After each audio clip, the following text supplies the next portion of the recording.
Boom. Awesome. Thank you so much. And I will say the Paige, she knows what she's doing. That is the nicest thing I've ever heard. I don't know its accuracy, but that is very kind of you. So thank you. All right, I'm Paige. I'm an alcoholic. And for those that aren't sure where we're picking up, we're on page 86. And we're right in the middle of step 11, in the middle of the page where we're going to be kicking off today. Is right at the bottom, not the bottom, very bottom, but the upon awakening or on awakening.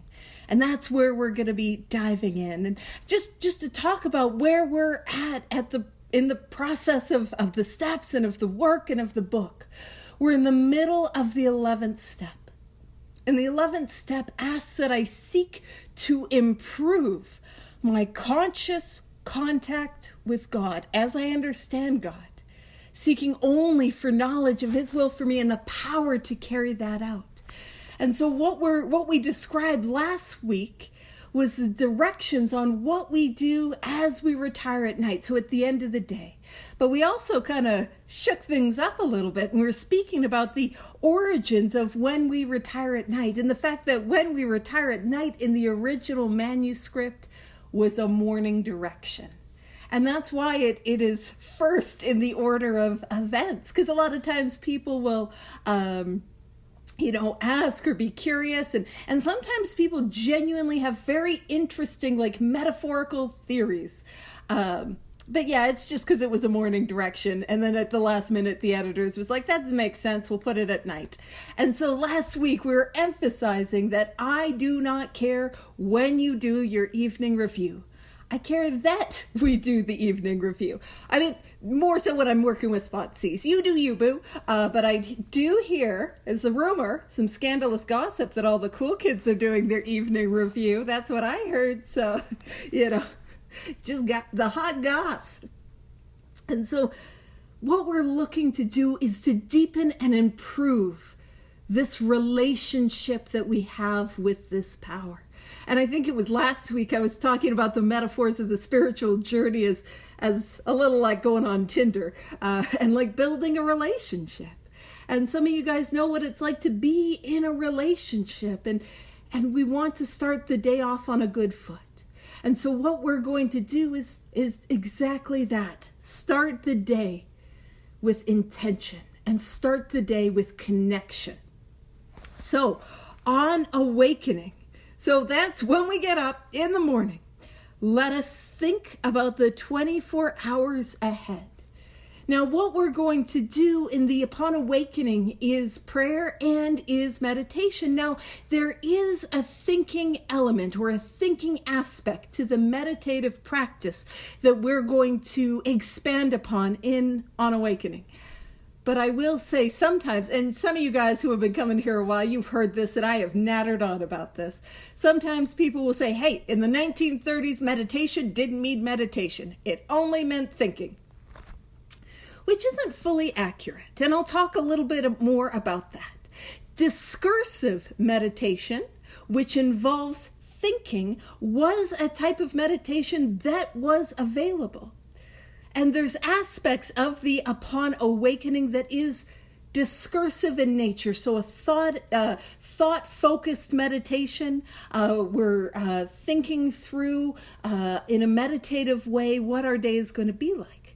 But there was also, man, this is me. This, by the way, this is some nerd stuff that I'm on about. You feel free to tune me out and go whatever. But there was also apophatic and cataphatic meditations that existed.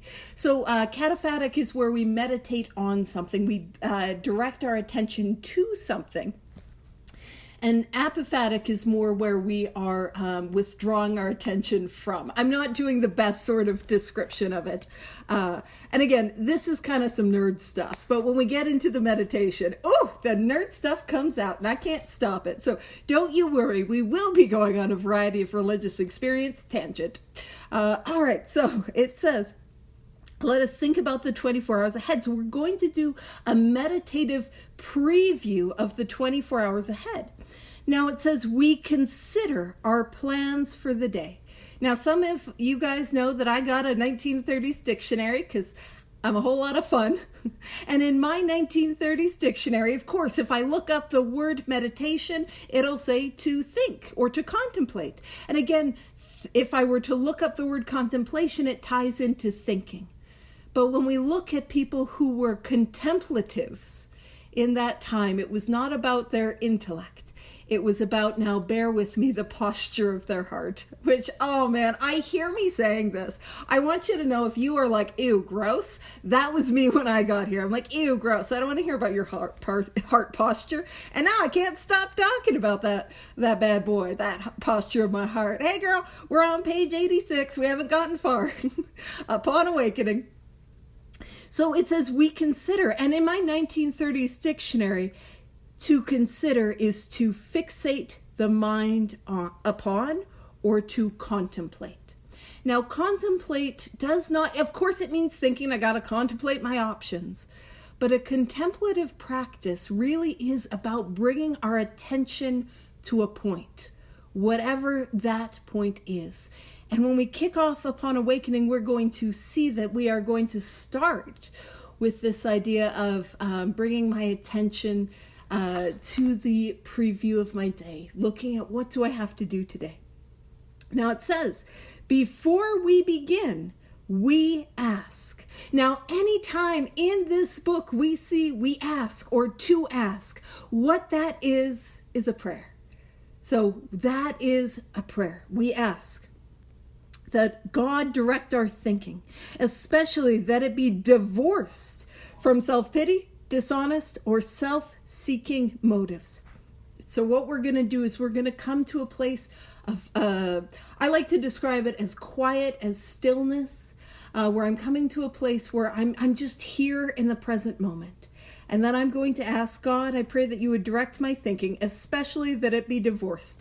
So completely separated from, some of you who are divorced are like, yeah, block the guy.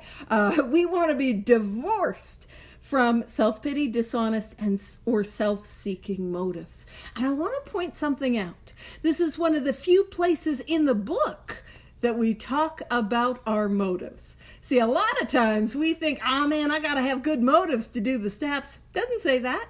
Sometimes it's, well, hey, welcome, we're on page 86. Sometimes, upon awakening, sometimes we'll think, oh man, I don't know if I have good motives for that sponsorship, or I've got good motives to do that amends. Doesn't ask that I check my motives for those. But here's where I check my motives. Because what we're trying to do, or I ask that my motives be aligned. Now I can always do that, even if I'm making an amends or showing up to wherever I'm going. But the reason we're asking that our thinking be divorced from those motives is because what we're going to be pointing to as we go through this process of Upon Awakening is a form of meditation that was, we're not literally calling it what it was, because it was very popular and a staple of the Oxford group. And it was a form of meditation that was known as two-way prayer. And I'll describe two-way prayer because really, for whatever reason, I've decided, I don't think I've decided.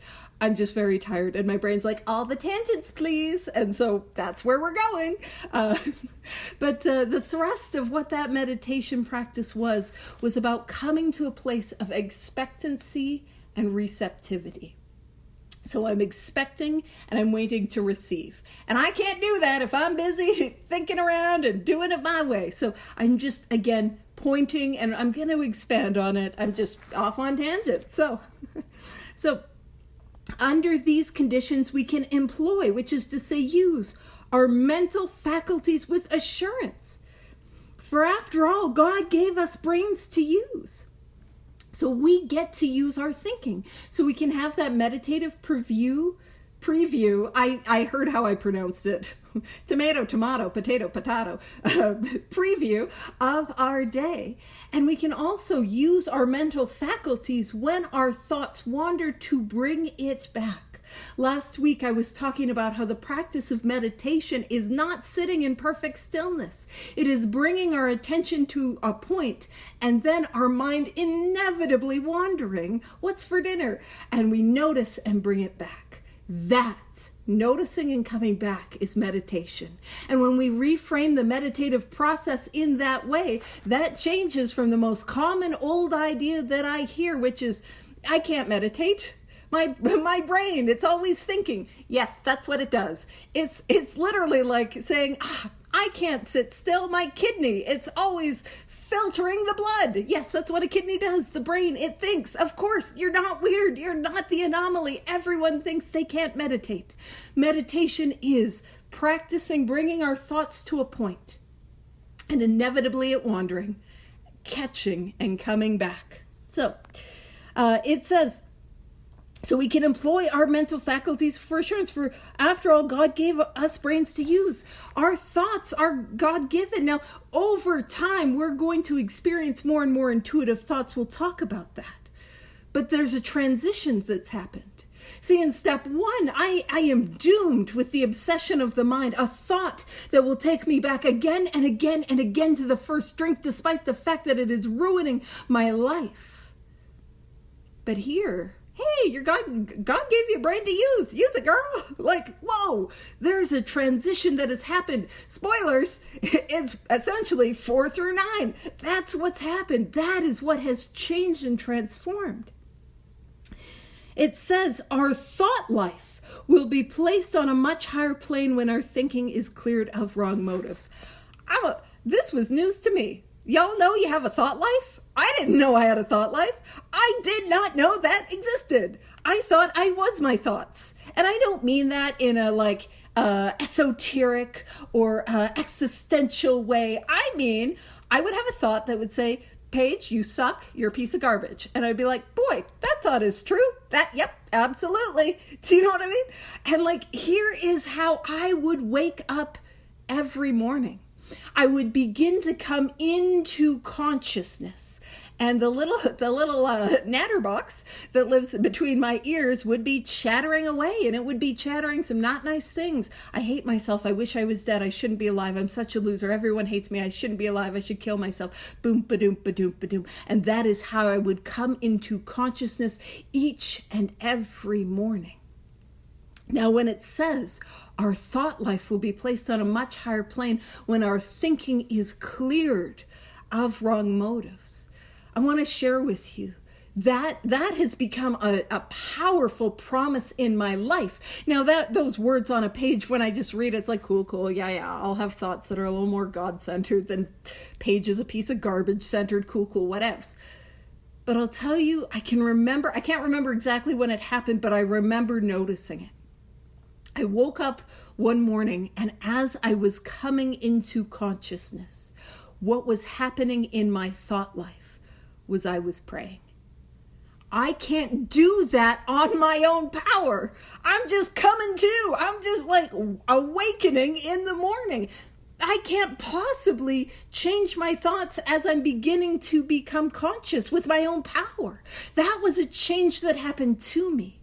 It happened to me. I took this course of action, and there's a process that happens, especially as I do the house clearing, the 4 through 9. But as I deepen my meditative practice, what happens is a thought that was on me, and I know I'm really visual, but it's like that, face, hand on my face, that's what it was. It's like, I suck, and it's here, and it's true, and it is, and it's real. But the more I meditate, the more space there is. And the more that I see, I'm living my life, Paige, you suck. And it's like, oh, would you look at that? That wasn't very nice. There's some separation.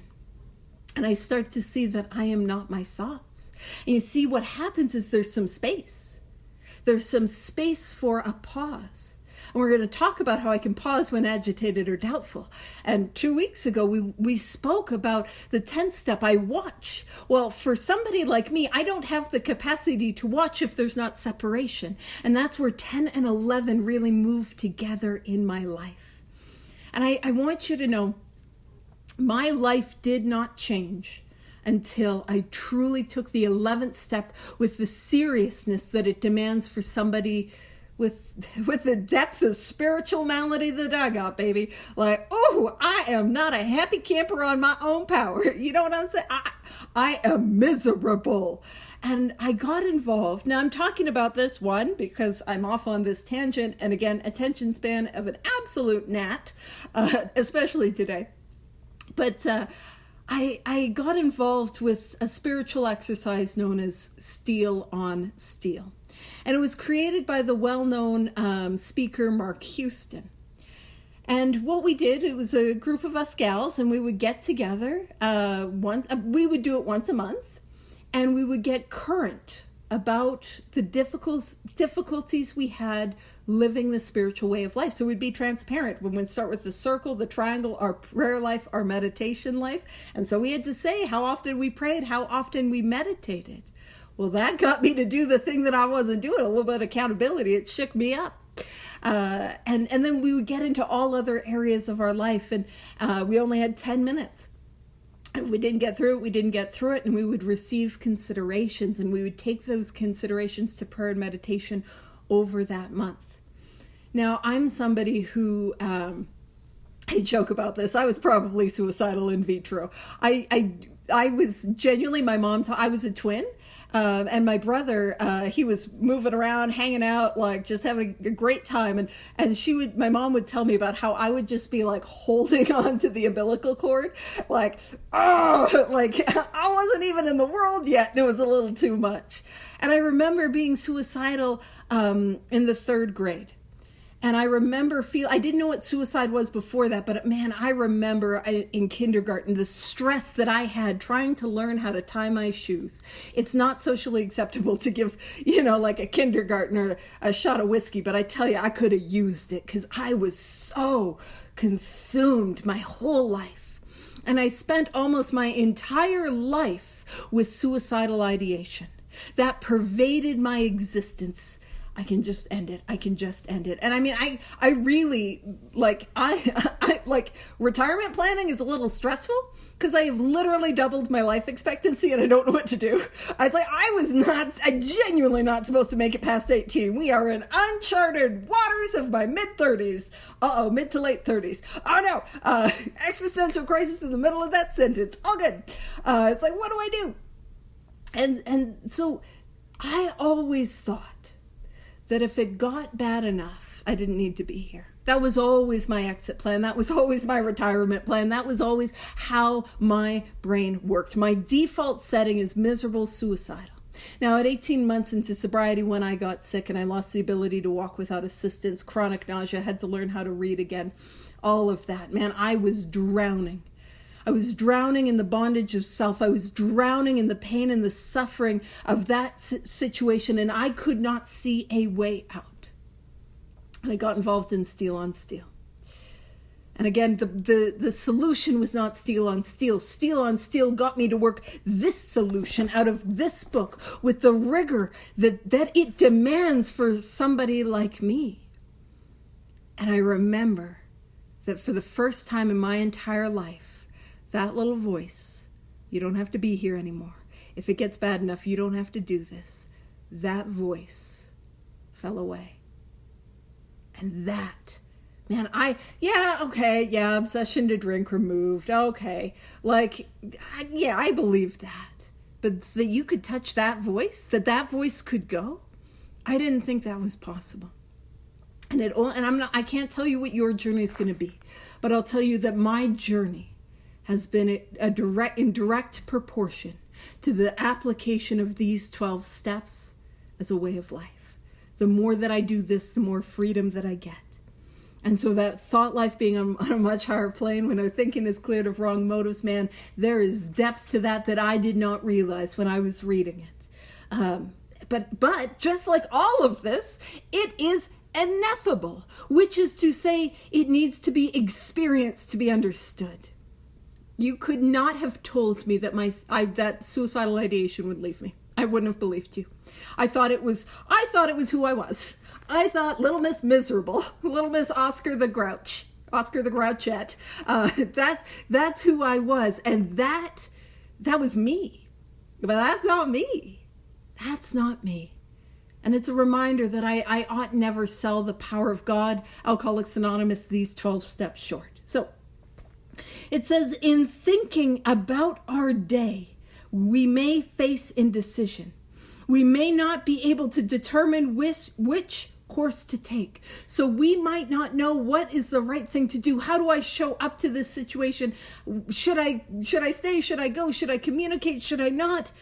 And it says, here we ask.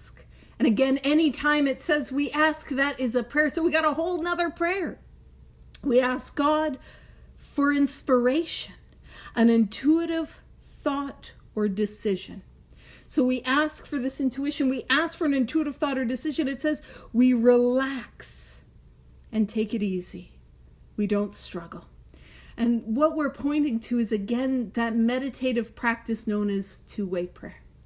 So there's a book, and I believe it's by James Allen. I should have grabbed it before, but we are operating not on a full cylinder. Hold on. Let me see if I can grab it. It's under things. Oh, we got it. So it's When Man Listens by Cecil Rose. I think there's another one by James Allen. And in it, he does a wonderful description of what their quiet time looked like. So the Oxford group, which is where we borrowed the ideas that later became our 12 steps. Now, in the quiet time, he talks about, he's like, it is a common misconception that you are to still the mind.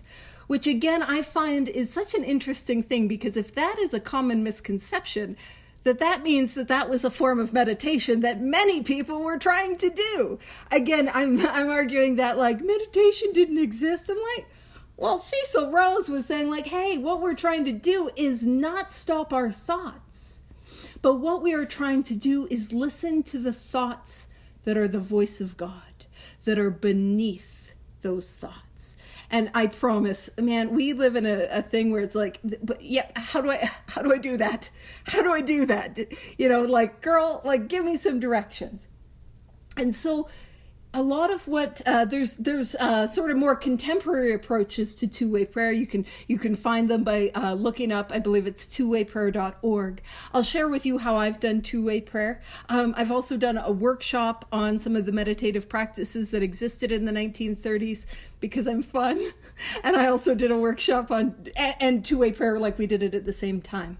But a lot of what the Oxford group members would do, and a lot of the early AAs would do, is they would start with a spiritual reading. For those that were religious, they would read something like the Bible.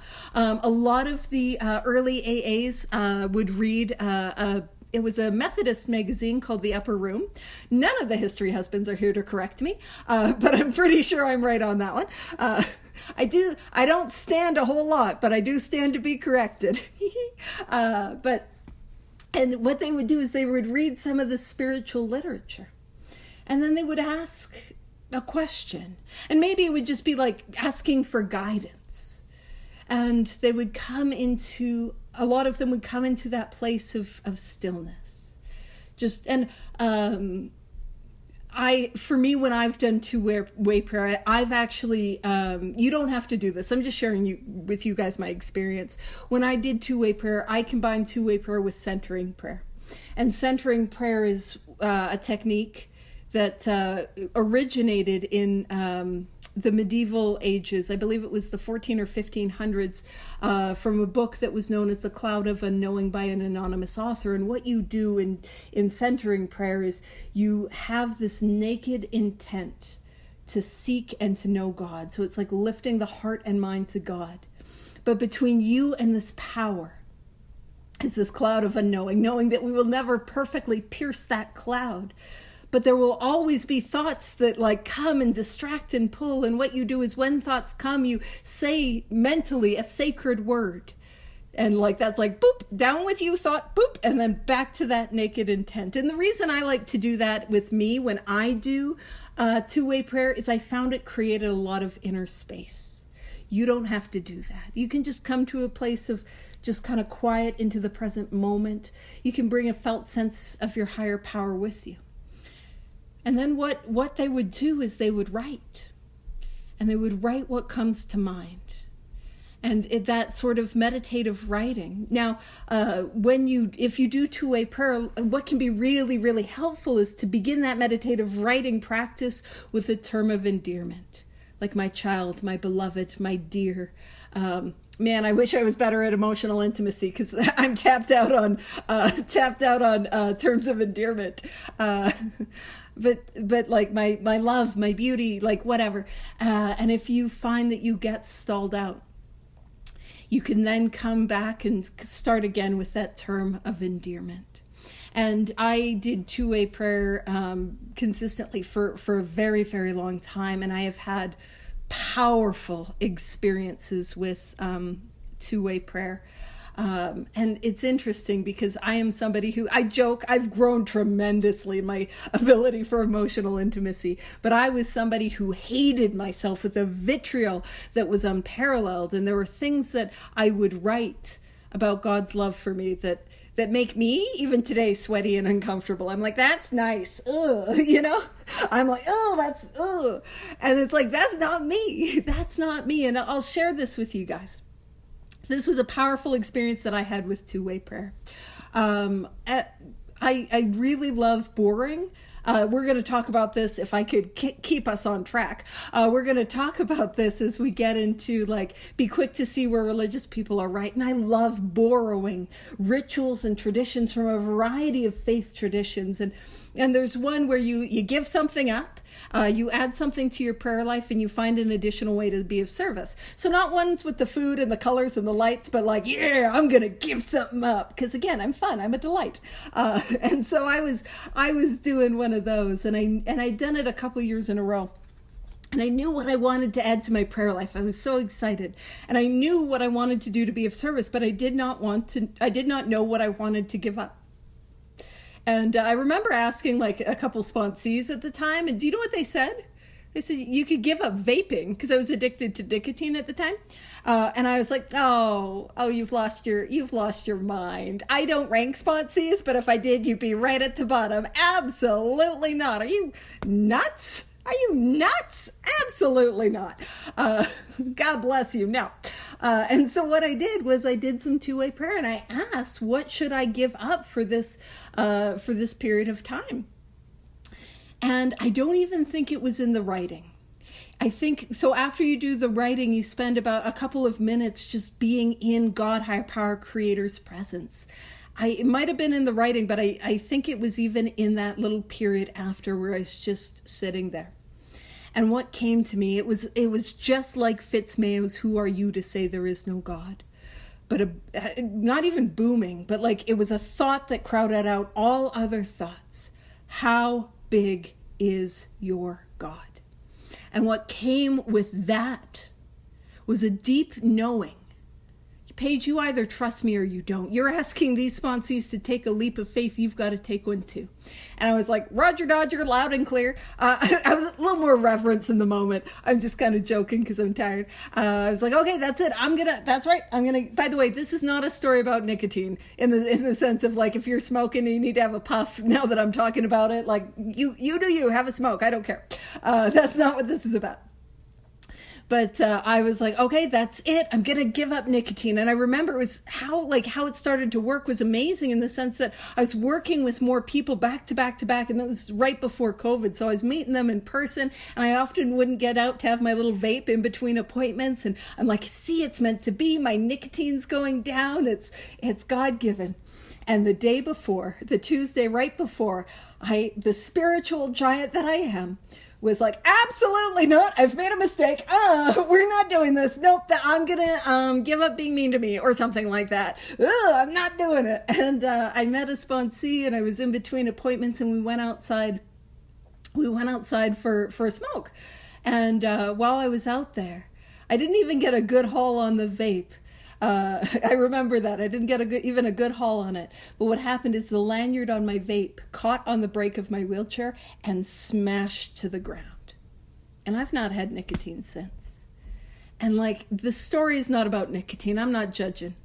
The story is God will always do for me that which I could not do for myself. If I let God. if I take those surrendered leaps of faith. Now, I was definitely cranky. Like like in like day 3, day 9 were a little tricky. But like, man, if I just let this power work. And there is so much power in things like two-way prayer. By the way, I will say it's not recommended if you are somebody who experiences delusions or psychosis. I mean, other than our, regular sort of alcoholic delusions, the clinical ones. So there's lots of other ways to connect if so.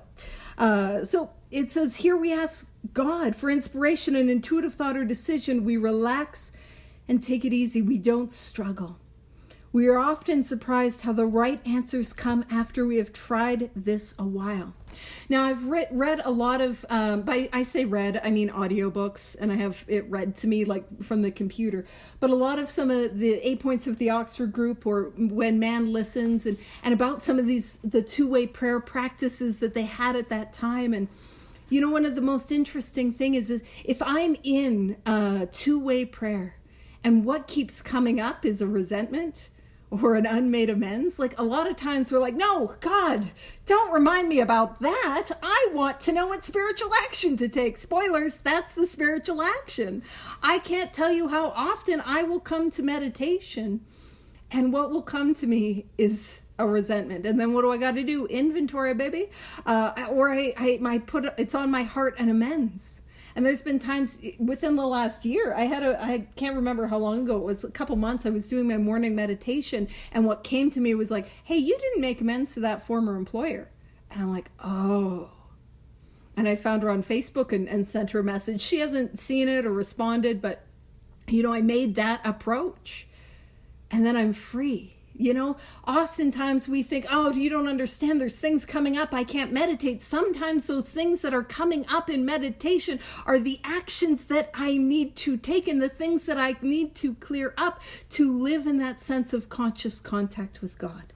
At least that's been my experience. So again, if you're like, man, I go to meditate and I'm getting fearful or I get resentful, beautiful. Let's take that through inventory. This whole process works together.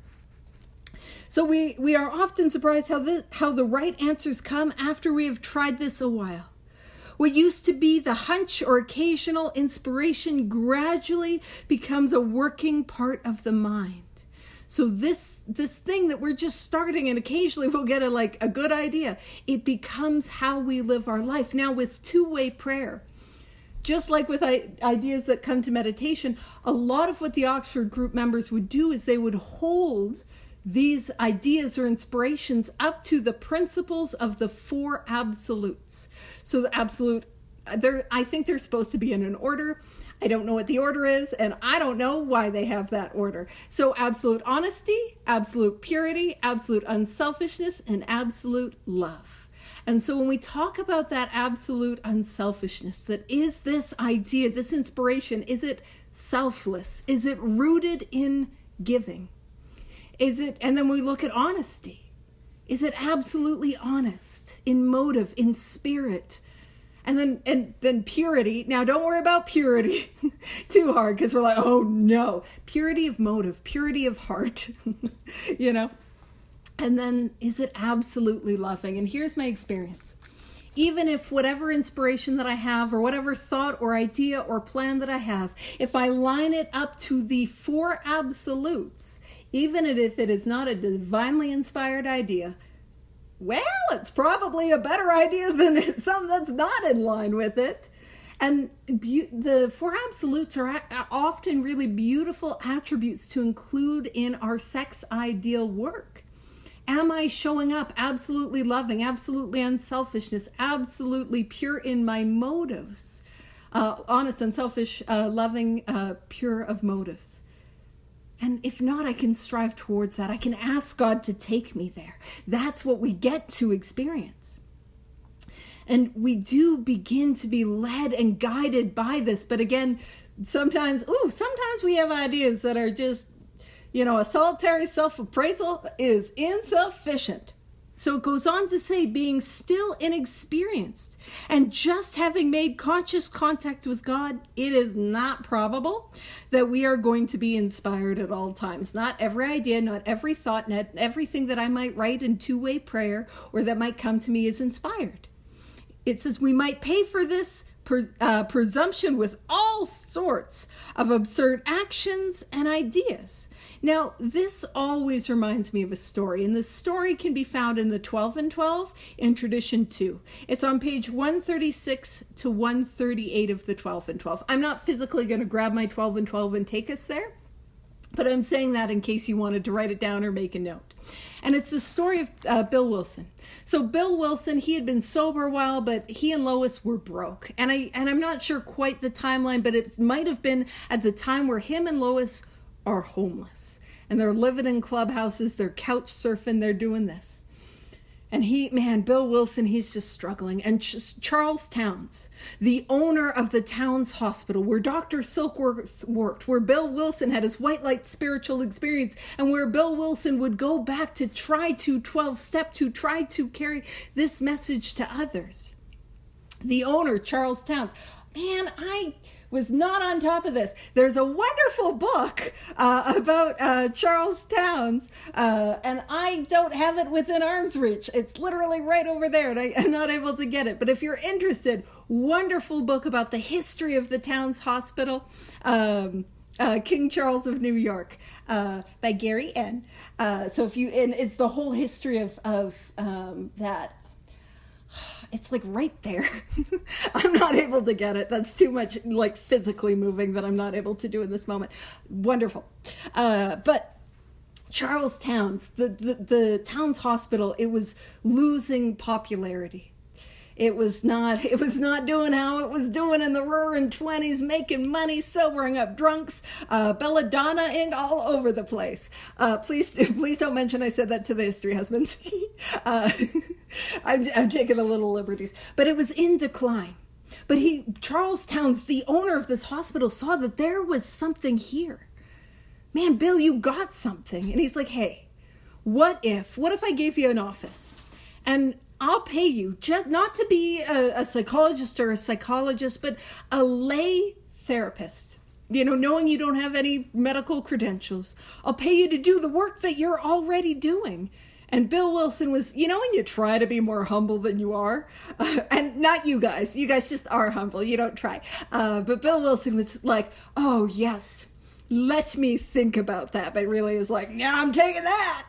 And then he was riding the subway on his way home, and he had this flash of inspiration, and it was a quote from the Bible that said a laborer is worthy of his hire. And he's like, well, that's in a good book. That's a good idea. Boom, I'm on it. And so Bill Wilson goes home, and Lois is like cooking for all the like puking street drunks that are just like living there. None of them are getting sober, and Lois is dealing with all of them while Bill Wilson's gallivanting. And she's cooking, and he's like, Lois, I can work at the Towns Hospital. What a great opportunity. But Lois, her face falls. And he's like, well, she's not as excited about that as I think she should be. All right. And so they go and they have their meeting. And Bill Wilson tells the story. And he watches as the members of the group are actively listening, and their faces begin to fall. And he can, when you're when you're doing a talk and you can kind of tell you lost the plot and people aren't listening. And like, yeah, I've been there. We all been there. And we could tell he lost him. And after he wrapped up, there was a lone voice that said, Bill, you can't do this thing to us. If you take this job at the Towns Hospital, like we see what a predicament you and Lois are in, and it's not fair. But if you take this job at the Towns Hospital, like you're going to tie this movement up with that hospital. And Bill Wilson, you have often told us that the good is the enemy of the best, and this is a case of it. You're going to sink our ship if you do that. And that was the voice of God in the dissenting alcoholics. And that is part of why a solitary self-appraisal is insufficient. I often can't see past me and my grand ideas. So that's that story. I probably took longer to talk it than it is to read it, but neither here nor there. So it says, we might pay for this presumption that we're going to be inspired at all times with all sorts of actions and ideas. Nevertheless, we will find that our thinking will, as time passes, be more and more on the plane of inspiration. We come to rely upon it, and that is a twofold thinking. That is the thinking, the inspired thoughts that come to us in a period of meditation, but that is also in my experience, in my lived experience, the thought life that I have as I go throughout life. You know when you're sitting with a sponsee and you're so nervous because you think you have to keep the sponsee sober, you can't. And you're like, man, they're going to ask me a question and I'm not going to know the answer to. We got a direction manual. It's fine. We're doing this together. You don't got to know it. But you know when a sponsee brings something to you and there's an answer that comes out of your face that is like, what? You know what I mean? You know when you say a thing and you're like, I didn't say that thing. Like an inspired thought. So for me, that's the twofold. It says we usually conclude this period of meditation. So it is a meditative period. And it says with a prayer. And that prayer is this, that we be shown all throughout the day what our next step is to be, that we be given whatever we need to take care of such problems. We ask especially for freedom from self-will and are careful to make no requests for ourselves only. We may ask for ourselves, however, if others will be helped. We are careful never to pray for our own selfish ends. Many of us have wasted a lot of time doing that, and it doesn't work. You can easily see why. So the prayer is, God, I ask that I be shown, God, higher power, creator, spirit of the universe. I ask that I be shown all throughout the day what my next step is to be, that I be given whatever I need to take care of such problems. And that prayer is a sense of surrender to God. Like, God, help me to do your will, your bidding, to be of service to you as I go out to be a part of this world. That's what the prayer is. Now, we talk a lot about prayer. And I was speaking about this last week, that we're not doing selfish prayer. We're not doing the, God, this is the example that I always use for selfish prayer. God, get me a pony. Pretty please, get me a pony. It can be a service pony. I will name him Clip Clop, my service pony, to do service. No, that's not the prayers, but we can pray for ourselves. And the prayers for ourselves look like, God, I pray that I be kind, considerate, patient, and loving. God, I pray that I have the courage to be honest when necessary, the patience to be quiet when necessary. You know, that I'm asking for those things that I know that God needs me to be. Those can be the selfish prayers. But I want to point out, when we talk about prayer, we often think prayer is that one type of prayer, which is petitionary prayer, which is God, please, God, give me. God is not it's not a vending machine. God, I would like a pony. B6, vend. And I'll tell you, there's a wonderful gal by the name of Judith R. And she posted a thing and it struck me. She said, God is not a painkiller. And I was like, whoa, because I want God to be a painkiller. But just like a relationship with a human being, it's selfish if I'm only going to that power to get what I want. In fact, if there is anyone who knows less what I need in my life, it's me. Everything that I want made me miserable. And I can't fully trust that. But there are other types of prayer. And this is what I sort of lean on when we talk about meditation didn't mean meditation. And it's like, yeah, but prayer doesn't mean prayer. So many times there were these prayers that were discussed and spoken about that were really meditative practices. And so we had the prayer of quiet, the prayer of union, the prayer of orison, the prayer of recollection, the prayer of remembrance, the prayer of quiet. All of these were meditative practices. Some of y'all know I'm a big Varieties of Religious Experience by William James fan, because I am fun at parties. and I love that book because it's so juicy and interesting. No, it's known for being dry. It's like the Sahara, that bad boy. But it tied together these knots. I would hear meditation didn't mean meditation, but then I would listen to varieties of religious experience, and he would talk about Saint Teresa of Avila and Saint John of the Cross, both of them who had maybe not a Eastern meditation practice like we might know it, like mindfulness, but actually Saint Teresa's practice was about lovingly gazing upon God, bringing her attention, and she would often use reading and iconography to do that. St. John of the Cross, from my understanding, was a little more apophatic, where it was like going inward. There was by he I mean William James studied these people who had deep and profound religious experiences. And so we would talk about these. I'm like, wait a minute, they had meditative practices. He mentions the cloud of unknowing, which references what later became centering prayer, which is a meditative practice. The quietism movement. I've been on a real quietism movement kick. That's what happens is I have unadulterated ADHD, and I'm like, oh, quietism, what's that? And I'll read all about it, and then I'll go off there. I'm like spiritually all over the place. But the quietism movement of the 1600s was all about a meditative practice, going within to the silence within. And then the Quakers, they would spend an hour in silence, and what they had was this, now, is it like a loving kindness meditation practice of, 2025? No, but they would hold, if instead of saying we're praying for you, they would hold people to the light. Like bringing them to the light, and these meditative practices that did and absolutely exist. And I have this one quote that I'll bring. It's from Varieties of Religious Experience. It says, the basis of the system is orison, or meditation, the methodical elevation of the soul towards God. Through practice of orison, the higher levels of mystical experience may be attained. And then it goes into this description by Saint Teresa of Avila, where it's like, in the orison of union, the soul is fully awake as regards to God, but wholly asleep as regards to the things of this world. So the thoughts are gone.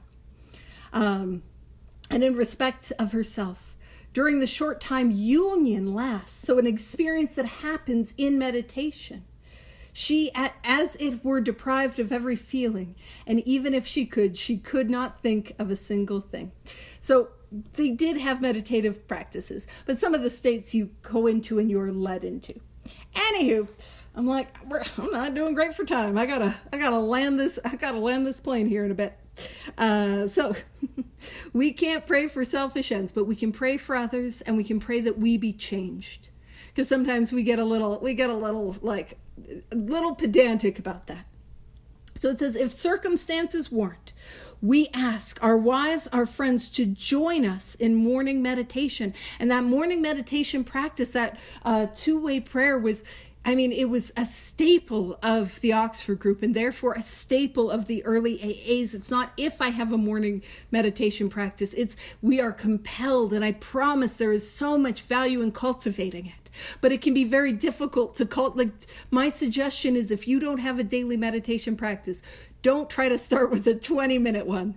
Start with 1 minute, 2 minutes, 3 minutes, and do it daily, and you can build momentum. I also did a guided meditation of the Upon Awakening that I have on the Big Book Compendium YouTube channel. It's no pressure. I just literally my attention span, so I thought I would mention it. And a lot of people will spend their time, their mornings reading Upon Awakening, which is beautiful and wonderful. But if we read it, we can read it and then follow the directions, go into that meditative, what does my day look like? What does my morning look like? What does my afternoon look like? What is my evening? And to be able to spend some time in quiet, waiting for guidance, waiting for that presence. And we don't even have to wait for that presence. We can bring a felt sense of presence with us into the meditative or prayer practice. That's a powerful thing to do. So it says, if circumstances warrant, we ask our wives or friends to join in morning meditation. If we belong to a religious denomination which requires a definite morning devotion, we attend to that also. So if we have set practices, or we want to explore and cultivate set practices, amazing, wonderful. The root of the word spiritual is ritual, to do on a consistent basis. There's value in cultivating these practices. So if not members of religious bodies, we sometimes select and memorize a few set prayers which emphasize the principles we have been discussing. There are many helpful books also. Suggestions about these may be obtained from one's priest, minister, or rabbi. Be quick to see where religious people are right. Make use of what they offer. And man, in my experience, absolutely. When I got here, that was a line. Seriously, when I was new, I was like, ew, I don't want to do that. No, thank you, yucky, no. But that today is a line that I get to put in my pocket. I joke that I love my medieval old dead nuns. I love going off on tangents from like very different like faith traditions and paths and like, oh man, I have a Roman candle. It's the Virgin of Guadalupe, one of those prayer candles that was given to me at a Blackfoot Sundance ceremony that I utilized for this practice in Judaism. And I'm like, that encapsulates like what my spiritual life is like. I'm like, let's have fun with this. And there's like a joy in seeking, but I have to start with consistency. I have to do this thing on a daily basis. And from that consistency breeds the ability to seek and to explore and to have so much fun. And it is a joyous thing to do, to get excited, to go on tangents and to listen. And 2025, you can listen to a spiritual podcast. You can read books, audio books. You can guided meditations. You can use apps. I'm somebody that does really well with apps that keep track. Because, you get me a streak going. And my daily prayer and meditation and evening review streak is like well over 8 years. I've not missed a day. Because, you get me into a routine. I do well. The takeaway is that I am easily institutionalized, but I do well with the routine. But that routine has allowed me to have real freedom. So it goes on to say, as we go throughout the day. And these are the directions for what we do as we go through the day. So we had the evening, which is really any time, the morning, and this is what we do as we go throughout the day. As we go throughout the day, we pause when agitated or doubtful. So again, I need meditation to be able to see, to be able to pause. And that says, and ask. So this is another prayer. And ask for the right thought or action. So if I'm feeling away or I'm feeling agitated, I pray, God, I ask for the right thought or action. Now, if it doesn't immediately leave, I then turn to the directions in step 10. So I pray and I've done that. It has not left. So what do? I've got to discuss it with somebody. I discuss it through the columns. I make amends and I turn my thoughts to someone I can help.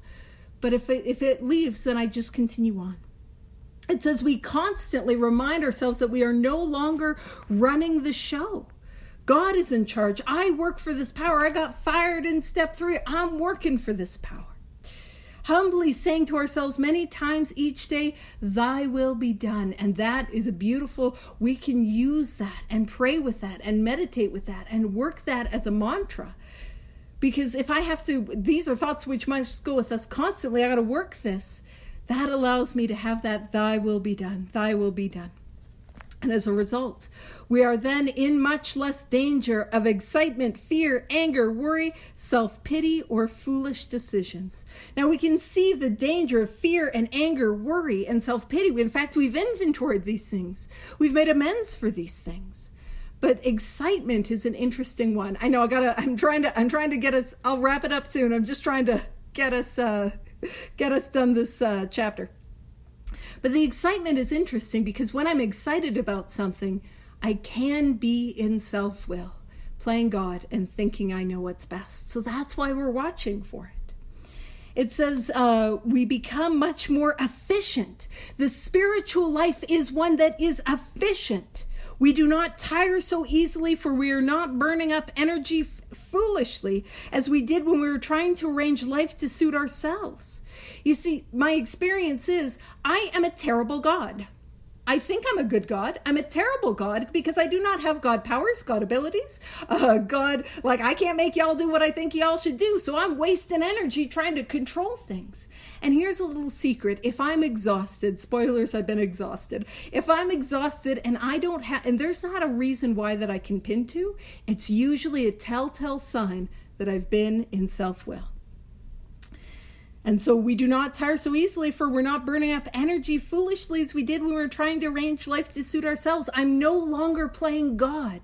And as a result, I have the energy to do and be as God has called me. Again, it's a callback to the third step where I'm in the delusion of the God chair. It says it works. It really does. It does. That's why we do this. It works. We alcoholics are undisciplined. Accurate. So we let God discipline us in the simple way we've just outlined. I call them the daily disciplines, which is not a lot of fun, but that ability to pray, to meditate, to inventory, to work this thing on a daily basis, that's where joy can be found. So we let God discipline us in the simple way we've just outlined. So in the doing, not disciplined as in like punishing. No, but we do this on a daily basis. But that is not all. Oh man, we're at the end of the chapter into action. I sure hope there's not any action. No, there is action and more action. Oh man. And it says, faith without works is dead. See, I don't get the experience to hold on to the experience. I get the experience to give it away. The next chapter is devoted entirely to step 12. Thank you for the opportunity to share.